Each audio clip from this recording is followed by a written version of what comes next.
In my opinion, cloud is the most interesting event that's happened to small caps for a long time. What cloud does is it levels the technology playing field.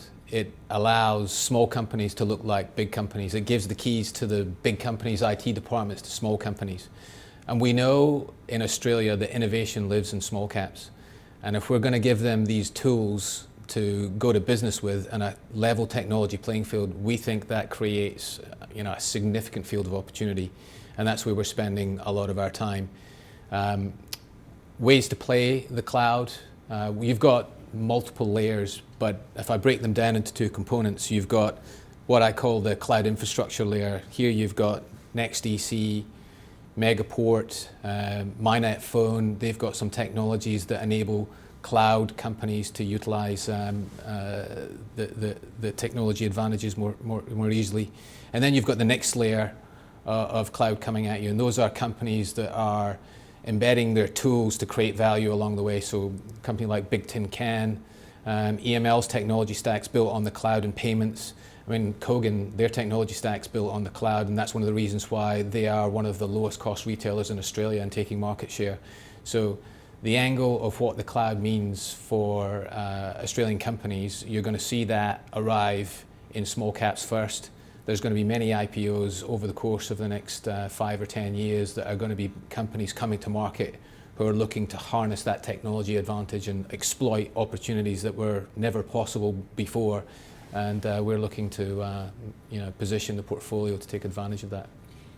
Look, there is no doubt, Amazon and Microsoft are providing the basic DNA elements of the cloud, but the innovation that comes on top of those basic DNA elements, that requires someone with a good idea in a specific vertical domain to pop up and say, if I use those tools that used to cost me a significant amount of money and capital to get up and running before I even set my business up, if I use those tools today and I only need to pay for them as and when I use them, I can get started for next to nothing, no risk, no capital.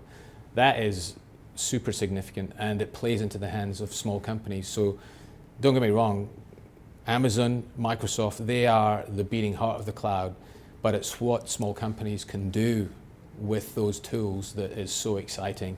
And you're going to see in Australia a contest for market share in some very large verticals that you haven't seen before, because small companies can now go and do things that make big companies scared. And they're also going to go after interesting areas of the market that just weren't possible 5 years ago under the old technology stack framework, where you had to put capital up and incur high OPEX to get started and get going.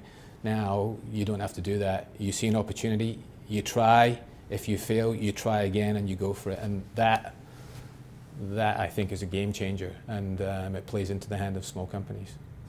Well, look, I'll give you two. I'll give you better value than one. Look, I think Megaport's got something.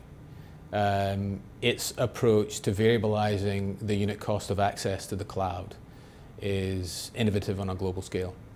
That company now needs to take that idea and run with it globally, and that's what we're seeing them doing. I think that's super interesting, and if you've got a spare hour, go away, download the presentations, think about what that company could do with the opportunity set that it's facing. The second one I will point you to is Dubber, DUB. That's a company that's built its technology stack on the cloud.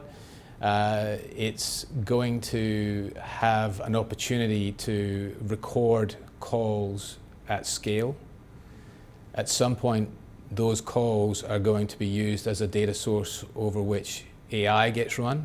We're not at that point yet, but imagine what the capability that people will be looking to get out of the value of all those calls could be when that is turned into a data source that can create value for your company, rather than just recording calls for compliance reasons. So that's an interesting couple of stocks, and both those stocks, for disclosure, they're both in the portfolio.